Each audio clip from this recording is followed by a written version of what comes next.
여러분과 제가 같이 느끼겠습니다만은 저는 요즘 참 나라가 어렵다. 기도할 때다. 아무래도 하나님이 일해 주셔야 되는 때를 우리는 살아가고 있는 것 같습니다. 우리 대한민국은 국가의 지도자 대통령이 감옥에 갇혀 있습니다. 이게 무슨 일입니까? 국민은 두 쪽으로 갈라져서 갈등이 심각한 가운데 빠져 있습니다. 생각을 할수록 화가 나는 것은 어쩌면 그렇게 진보와 보수가 미워합니까? 무슨 은수가 그렇게 진 겁니까? 나라 경제가 어려워 심각합니다. 그러나 해결의 길은 보이지 않습니다. 서민들은 장사가 되지 않는다고 난립니다. 전국의 대도시마다 대형 집회가 열려서 매일 소리를 지르고 아우성입니다. 나라가 이렇게 어지러우니 별의별 일이 다 일어납니다. 불이 나는가 하면, 사고가 나는가 하면, 학교에 간 죄 없는 아이를 깡패가 아닌 선생이 그 아이를 칼로 찔러 죽이는 상상이 어려운 사고가 대도시 학교에서 나타나고 있습니다. 이 진짜 통탄할 일인 것입니다. 어떻게 아이들을 학교에 보냈느냐고요. 남북 간의 군사적인 대치 상태는 생각만 해도 끔찍합니다. 나라 안의 정치에 대한 국민의 불신, 정치가들이 무슨 얘기를 해도 국민은 믿지 않습니다. 여러분, 사회윤리의 추락, 가정의 몰락 등으로 경제적으로 잘 먹고 좋은 집에 사는데 나라는 극도의 위기에 처해 있고 국민은 무관심입니다. 성도들의 가정에도 문제가 생겨나고 성도의 영성이 추락되니까, 다시 말하면 믿음이 떨어지니까 교회도 위기를 맞고 영적인 갈증이 전폭되어 가고 있습니다. 이런 고통스러운 위기 상황은 하나님의 사람에게 어떤 의미가 있겠습니까? 그리고 이런 위기 상황을 어떻게 반응하고 대처해야 됩니까?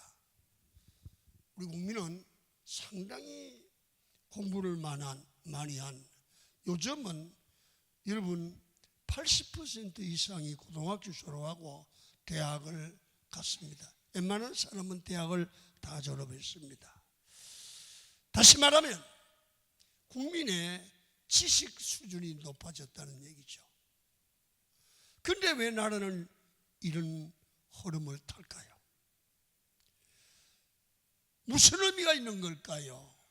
어떻게 우리 국민은 반응하고 대처하는 게 좋을까요? 가만히 있으면 될까요? 본문 말씀을 통해서 하나님이 주시는 이 시대, 이 민족을 향한 주님의 음성을 듣고 우리가 주님 앞에 우리 교회부터 바로 세워지는 은혜가 있기를 축원합니다. BC 1200년대에 이스라엘 백성들은 애굽에서 잘 살고 잘 나갔습니다. 왜 그렇습니까? 리더가 요셉이었습니다. 애굽의 총리로 있었기 때문이지요. 기름진 고센 땅을 분배받아 그들의 삶은 풍족하고 번영하고 잘 살았습니다. 문제는 요셉이 죽고 난 후에 요셉을 알지 못하는 왕이 애굽을 다스리면서 이스라엘 백성들을 핍박하고 중노동을 시키며 학대하기를 시작합니다. 상황이 완전히 바뀌게 된 겁니다. 여러분, 이스라엘 백성들이 처음부터 애굽에서 노예 생활을 했으면 그래도 견딜만 하지요. 그러나 대접을 잘 받다가 잘 살다가 노예가 되었기 때문에 견디기가 쉽지 않습니다. 사람은 잘 살다가 갑자기 추락하면 살아가는 게 힘이 드는 것입니다. 여러분은 세상을 살아가면서 인생을 살면서 갑자기 추락해 보셨습니까?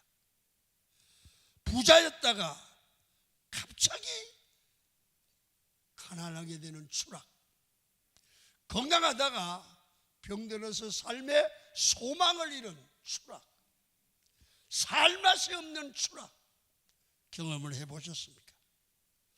본문에 이스라엘 백성들이 이런 아주 어려운 고통을 당하게 되었습니다. 오늘 1장 8절 9절을 읽도록 하겠습니다. 시작. 요셉을 알지 못하는 새 왕이 일어나 애굽을 다스리더니 그가 그 백성에게 이르되 이 백성 이스라엘 자손이 우리보다 많고 강하도다. 그 다음에 13절 14절입니다. 시작. 이스라엘 자손에게 이를 엄하게 시켜 어려운 노동으로 그들의 생활을 괴롭게 하니 곧 흙 이기기와 벽돌 굽기와 농사의 여러 가지 일이라. 그 시키는 일이 모두 엄하였더라. 편하게 잘 살던 고센 땅에서, 기름진 땅에서 잘 살던 백성들이 갑자기 크나큰 고통이 닥쳤습니다. 그때 그들은 어떻게 할 줄을 모르는 겁니다.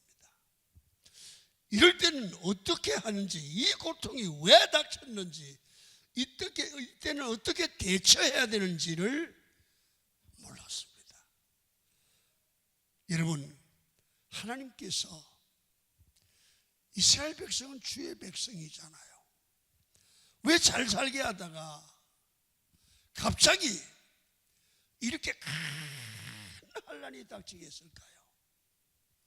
하나님의 백성을 버린 것일까요? 그건 아니었어요.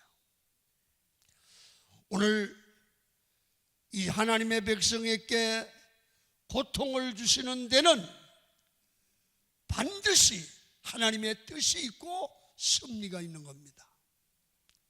우연이 아닌 겁니다. 여러분들이 개인적으로, 가정적으로, 교회적으로 어려움이 닥칠 때 우연이 아닙니다. 예수 믿는 사람은 생사화복을 주관하신 분이 하나님인 줄 믿으시고 주의 뜻을 찾되 말씀을 통하여, 기도를 통하여 하나님의 뜻을 빨리 찾아 하나님이 주신 고난의 의미를 깨닫는 게 은혜고 복인 줄 믿으시기를 축원합니다. 자, 하나님께서 믿음의 사람에게 고통을 주시는 이유가 있습니다.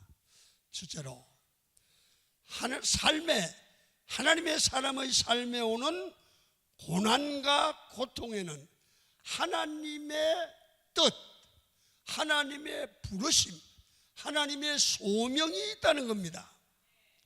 여러분, 본질적인 성경의 흐름을 보면 하나님께서는 성도들을 모든 일을 합력하여 선을 이루시는, 예수 믿고 구원받은 하나님의 사람을 사랑하시는 분인 줄로 믿습니다. 우리 성도는 결국에는 끝까지 가면 하나님이 반드시 합력하여 잘되게 합니다. 그런데 하나님은 왜 우리에게 고통을 허락하시는 겁니까? 왜 우리 삶에 어려움이 있는 겁니까? 왜 우리 삶에 추락이 있는 겁니까? 여기에는 나를 향하시는 하나님의 뜻이 있고 하나님의 음성이 있고 하나님의 부르심이 있다는 거예요.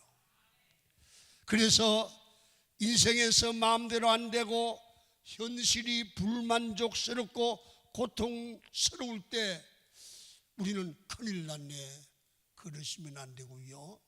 어떻게 해야 됩니까? 하나님께 물어봐야 됩니다.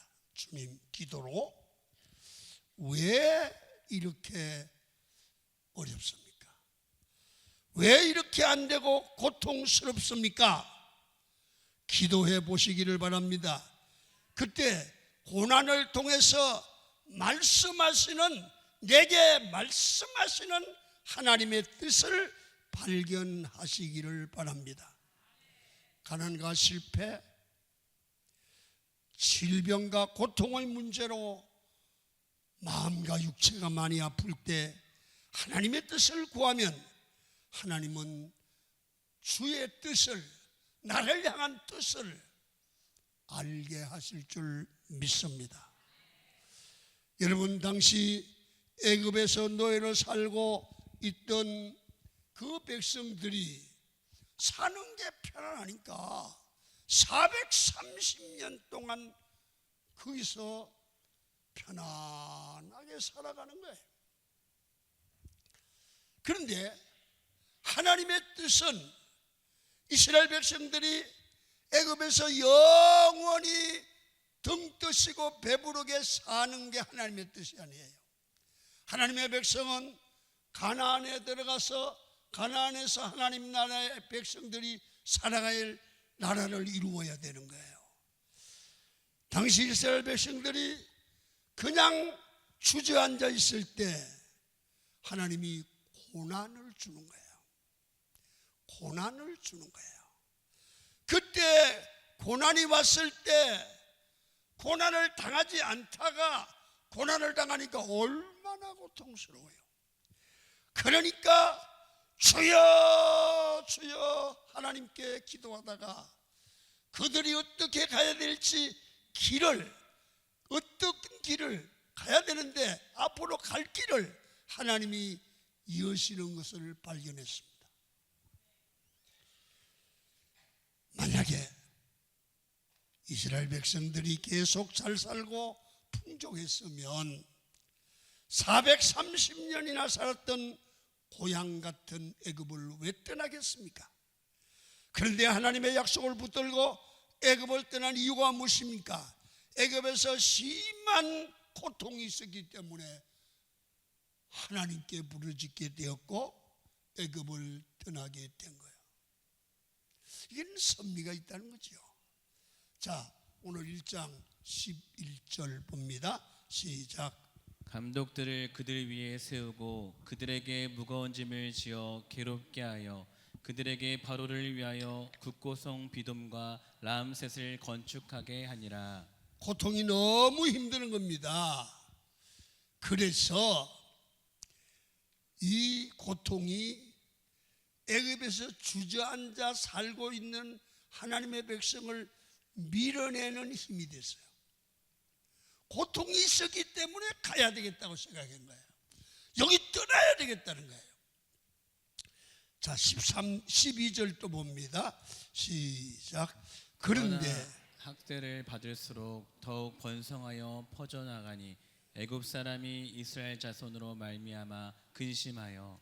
그런데 이스라엘 백성들은 학대를 당하는데 이상하게 그 백성은 번성하고 번성해 가는 거야.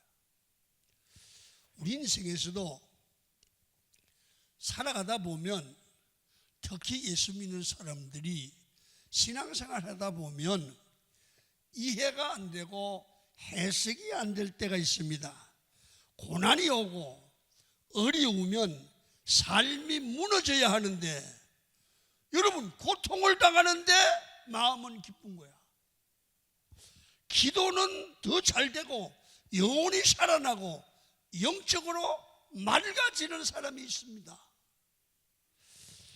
학대와 고난을 받는데도 영성은 더 맑아지는 것, 왜 그렇습니까? 그때 고난을 당하면서도 보세요, 하나님이 나와 함께 계시고 고난 속에 일하시는 하나님을 만나는 거야. 하나님을 아는 거야. 고난을 주신 하나님의 뜻과 섭리를 아는 거예요.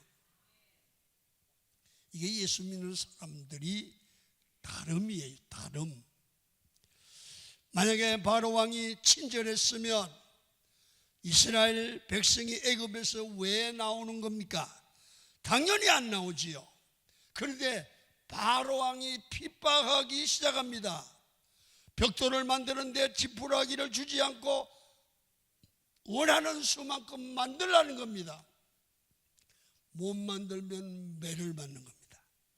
아기를 낳으면 다 죽여버리고 나일강에 던져서 죽게 합니다.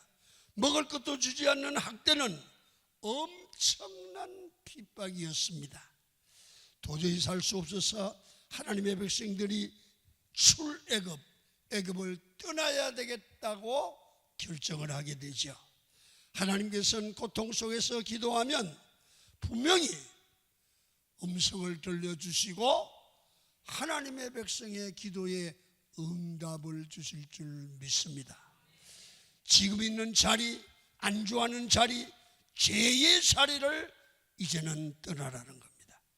어떤 의미에서 애굽 왕이 친절하게 잘 해주었으면 이스라엘 백성은 영원히 애굽의 노예였을 겁니다. 고난을 통해 하나님의 뜻을 발견하고 젖과 꿀이 흐르는 가나안을 향하여 출애굽을 하게 되는 거죠. 살아가다 보면 좋은 일만 우리에게 있어야 되는 건 아니에요. 여러분, 탕자의 비유를 보면 탕자가 아버지의 유산을 가지고 와서 다 망했어요. 그런데 나중에는 먹고 살 길이 없잖아요. 그래서 돼지 치는 데 가서 돼지가 먹는 돼지 지엽 열매를 먹고 살아요. 그런데 어느 시간이 되니까 돼지 지엽 열매도 주는 자가 없더라. 최소한의 이 어려운 환경, 돼지 지엽 열매 먹고 사는데 돼지 지엽 열매도 떨어지는 거야. 그게 얼마나 고난입니까? 여러분, 여기서 보면 탕자의 비유를 읽어보면 돼지 지엽 열매가 떨어지는 게 저주가 아니라 복입니다. 왜냐하면 만약 탕자에게 돼지가 먹는 지엽 열매를 계속 누군가 주면 탕자는 평생 돼지밥만 먹고 돼지같이 살다가 죽는 겁니다. 세상에서 제일 불쌍한 사람은 지엽 열매가 끊어지지 않는 사람입니다. 하나님께서 복된 인생을 만들기 위해 돼지밥마저 빼앗아가는 겁니다. 그럴 때 돼지 지엽 열매마저 빼앗길 때 탕자가 돼지 우리의 삶에서 아버지 집으로 새롭게 출발하게 된다는 사실입니다. 여러분, 우리 삶의 고통도 마찬가지입니다. 돼지 우리에 사는 것 같은 인생으로 살고 있으면서 내가 여기 사는 줄 모를 때 하나님께서 고통과 고난을 통해 돼지 우리의 삶을 벗어나게 합니다. 우리 민족에게 이런 요즘의 고난을 통해 주시는 하나님의 음성이 있습니다. 우리는 하나님이 지금까지 우리 민족에게 교회에게 주신 은혜를 기억할 줄 알고 감사하며 더욱 충성하고 기도하여 하나님 주신 축복을 가지고 사명을 감당해야 될 줄로 믿습니다. 이스라엘 백성들은 혹독한 애굽의 노예 생활을 경험을 합니다. 그 고통 때문에 출애굽할 마음이 생겨 부르짖게 되고 길이 열렸습니다. 극복해야 될 고난도 있지만 하나님은 고난을 통해 우리를 경고하시고 우리 삶을 복된 삶으로 바꾸어 가시지요. 여러분, 합력하여 선을 이루신 하나님의 약속을 믿으면서 이 고난의 시간에 여러분들과 제가 왜 이런 일이 일어날까? 여러분 가만히 계시면 안 됩니다.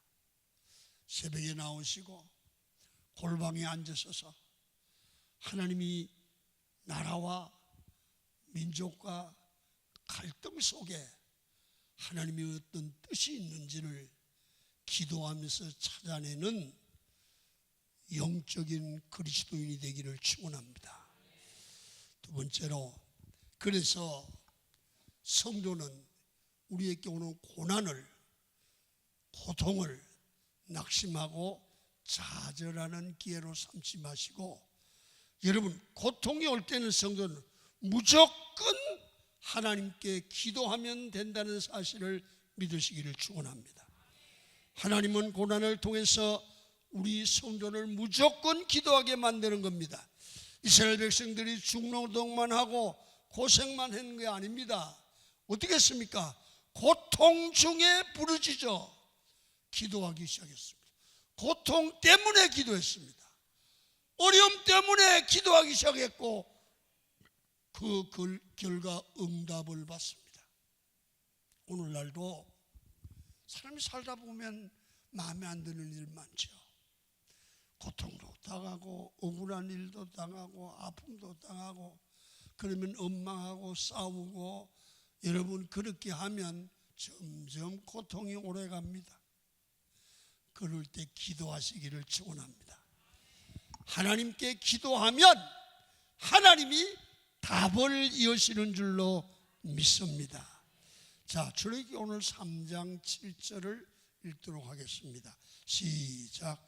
여호와께서 이르시되 내가 애굽에 있는 내 백성의 고통을 분명히 보고 그들이 그들의 감독자로 말미암아 부르짖음을 듣고 그 근심을 알고. 고통을 당할 때 하나님의 백성들은 그 고통 때문에 낙심하거나 좌절하는 게 아니고 그들은 하나님께 부르짖었다는 거예요. 기도했다는 거예요. 그 기도가 하나님께 상달되어서 그 부르짖음을 듣고 그들의 근심을 하나님께 알았다는 거예요. 부르짖음을 듣고 그들의 아픔을 알고 고통을 알고 근심을 알았다는 거예요. 여러분, 자식의 고통을 부모가 알면 부모는 대책을 세우죠. 우리의 고통을 주께 기도하면 주님은 듣고 아시고 대안을 세우는 줄로 믿습니다. 자, 8절을 봅니다. 시작. 내가 내려가서 그들을 애굽인의 손에서 건져내고 그들을 그 땅에서 인도하여 아름답고 광대한 땅, 젖과 꿀이 흐르는 땅, 곧 가나안 족속, 헷 족속, 아모리 족속, 브리스 족속, 히위 족속, 여부스 족속의 지방에 데려가노라 하노라. 그들이 부르짖으니까 하나님께서 듣고 고통을 알고 이렇게 말해요. 내가 내려가서 그들을 애굽의 손에서 건져내겠다는 거예요. 여러분, 고통 때문에 출애굽을 생각하게 되고 기도하게 되고 기도하니까 하나님이 들으시고 길을 여셨습니다. 그래서 성도에게 고통의 시간은 하나님께 부르짖어 기도하는 시간인 줄로 믿으시기를 축원합니다. 그러므로 하나님의 뜻을 발견하고 하나님의 길로 새 출발할 수 있는 그런 믿음이 능력입니다. 여러분의 삶 가운데 지금 고난이 있으십니까? 원망하지 마십시오. 낙심하지 마십시오. 기도하시기를 바랍니다. 고난의 시간, 고통의 시간, 외로움의 시간, 아픔의 시간은 원망하는 시간이 아닙니다. 여러분 하나님께 기도해야 되는 시간입니다. 여러분, 우리가 잘 아는 예레미야 33장 3절 우리가 다 알아요. 한번 읽겠습니다. 시작. 너는 내게 부르짖으라 내가 내게 응답하겠고 내가 알지 못하는 크고 은밀한 일을 내게 보이리라. 고통당할 때 기도하면 하나님이 응답하시는데 기도하기 전에 아마 내가 기도하면 요렇게 응답할 거야, 그런 생각이 다 있거든요. 그런데 하나님의 방법은 내 방법과 달라서 내가 알지 못하는 크고 은밀한 일로 응답을 주시겠다는 거야. 내가 생각보다 더 큰 역사를 보여준다는 거야. 여러분, 얼마나 놀라운 일입니까? 기도하면 하나님의 시간에 하나님의 방법으로 이루신다는 것입니다. 기도할 때 전혀 새로운 생각지 못했던 하나님의 예비하신 길이 여러분의 앞길에 열리게 될 줄로 믿습니다. 하나님의 백성이 기도하니 홍해에 새로운 길이 열렸습니다. 그들이 홍해가 열릴 줄 상상이나 했습니까? 전혀 생각지 못했던 하나님의 놀라우신 일이 그들의 앞에 펼쳐졌습니다. 여러분, 신앙생활에 고통이 필요한 이유가 여기 있습니다. 지금까지 보지 못했던 것을 보는 영적인 눈이 열리기 시작하지요. 그래서 교회도 생명이 있고 건강한 교회, 은혜가 넘치는 교회가 되기 위해서는 하나님 앞에 고난의 시간, 고통의 시간이 필요하지요. 그때 기도해요. 그때 자기를 돌아봐요. 어려운 가운데 기도하다가 누구도 예상하지 못했던 하나님의 일하심을 경험하는 게 기도의 능력입니다. 여러분, 그래서 고난의 때는 무조건 기도해야 된다. 다윗이 블레셋 왕 아비멜렉으로 인해서 위기에서 미친 채 하면서 불렀던 노래가 시편 34편입니다. 34편 6절을 한번 핵심입니다. 1절 시작. 이 공고한 자가 부르짖음에 여호와께서 들으시고 그의 모든 환난에서 구원하셨도다. 하나님은 위기에, 생명의 위기에, 삶의 위기에 기도하는 다윗을 하나님은 전혀 예측 못했던 새로운 방법으로 위기에서 건져주십니다. 여러분의 삶 가운데 고통과 고난의 시간이 있으십니까? 그때 하나님 앞에 부러지져 기도하십시오. 전혀 새로운 길이 열게 될 줄로 믿습니다. 하나님이 함께하셔서 도와주신다는 것입니다. 예수께서 부활하시고 11 제자를 남겨두시고 승천하셨습니다. 그때 예수님은 제자들을 불러 사명을 주시죠. 마태복음 28장 19절입니다. 시작. 읽습니다. 시작. 그러므로 너희는 가서 모든 민족을 제자 삼아 아버지와 아들과 성령의 이름으로 세례를 베풀고. 여러분, 여기에 11 제자들에게 제 사명을 줍니다. 이게 이 11 제자가 사명을 감당하는 게 가능합니까? 어렵습니다. 얼마 전까지 예수님의 십자가 지신다고 하실 때 사명을 버리고 도망쳤던 무식한 어부들입니다. 그리고 사명을 버리고 도망친 이 사람들은 각기 제 편리한 대로 변명을 합니다. 여러분, 이 사람들에게 여러분 모든 민족을 제자 삼으라는 말이 됩니까? 그런데 예수님은 그들에게, 자격 없는 그들에게 사명을 다시 주는 겁니다. 지금 여기 계신 여러분에게 세계를 변화시키려고 하면 가능하겠습니까? 생각해 보십시오. 말도 안 되는 소리입니다. 내 신앙 지키기도 힘이 드는 사람인데 어떻게 세계를 변화시킬 수 있습니까? 근데 성경은 그건 네 방법은 안 되지만 하나님의 방법은 된다는 거예요. 사도행전 1장 8절을 봅니다. 시작. 오직 성령이 너희에게 임하시면 너희가 권능을 받고 예루살렘과 온 유대와 사마리아와 땅끝까지 이르러 내 증인이 되리라 하시니라. 방법을 제시합니다. 네 지금 형편은 안 되지만, 제자들은 아니지만 예루살렘으로 가라는 겁니다. 거기서 성령을 구하고 성령이 임하시면 된다는 겁니다. 성령님에서 능력을 받거든 복음을 전하라고 하십니다.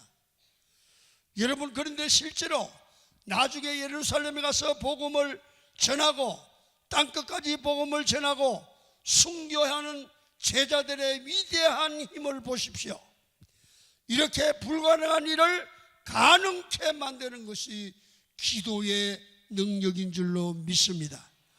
하나님께서 하나님의 능력을 주시기 위해서 기도할 수 있는 권세와 성령의 능력을 약속해 주셨습니다. 여러분, 우리 가정이 다 예수 믿게 된다, 병이 치유받는다, 무너진 관계가 회복되고 상처가 회복되고 지역이 변화된다, 인간적인 생각으로는 말도 안 됩니다. 그러나 우리가 기도할 때 성령 하나님이 일하셔서 하나님의 방법대로 하나님의 시간에 우리의 문제를, 가정의 문제를, 교회의 문제를, 나라의 문제를 해결해 주실 줄 믿습니다. 마태복음 18장 19절을 한번 또 읽겠습니다. 진실로 다시 너희에게 이르노니 너희 중에 두 사람이 땅에서 합심하여 무엇이든지 구하면 하늘에 계신 내 아버지께서 그들을 위하여 이루게 하시리라. 두세 사람이 예수의 이름으로 구하면 이루어진다는 거예요. 예수님께 구하는 건 할 수 있잖아요. 자, 마태복음 17장 20절입니다. 시작.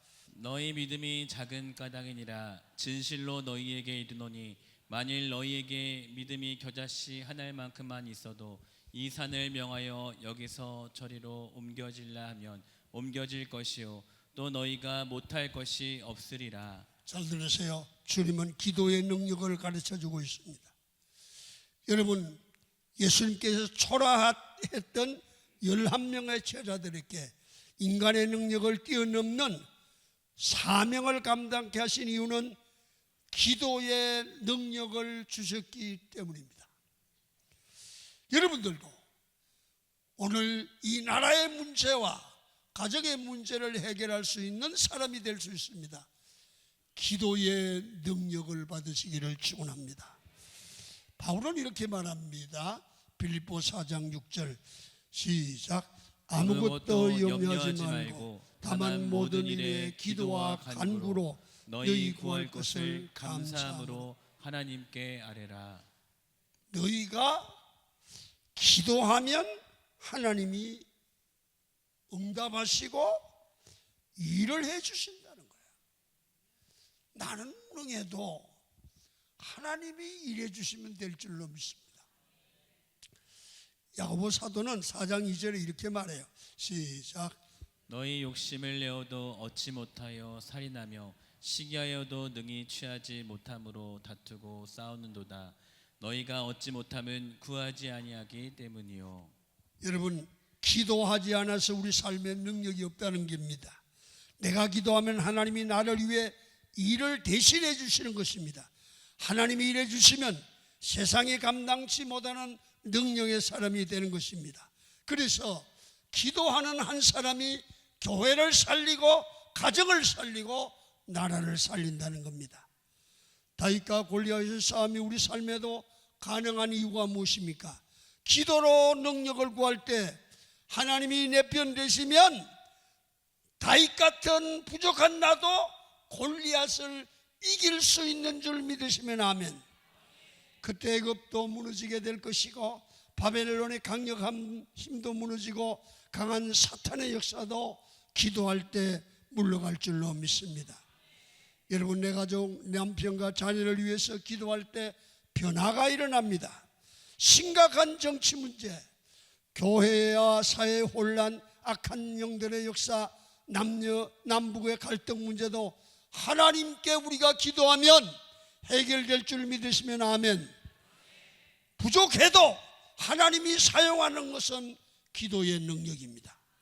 지금은 나를 위해서 기도할 때입니다. 이 고난일 때, 슬픔일 때, 지금은 성도가 깨어서 나라를 위해 기도하시기를 바랍니다. 그를 기도하면 나라와 민족의 시급한 문제를 해결해 주실 줄로 믿습니다. 교회에 성령을 부어주심으로 하나님의 자녀들이 능력 있게 세상을 변화시킵니다. 그리고 사람을 일꾼을 보내달라고 기도하십시오. 우리를 통해서 우리 주변을 변화시키고 세상을 변화시키는 능력 있는 교회로 성장해 가는 그런 교회를 만들기 위해서 우리는 기도의 사명을 감당해야 될 줄로 믿습니다. 원망하지 말고 지금은 기도할 때입니다. 모두 기도할 때를 아시고 하나님을 믿고 기도하는 성도들이 되기를 축원합니다. 찬양을 부르겠습니다. 부흥 찬송입니다.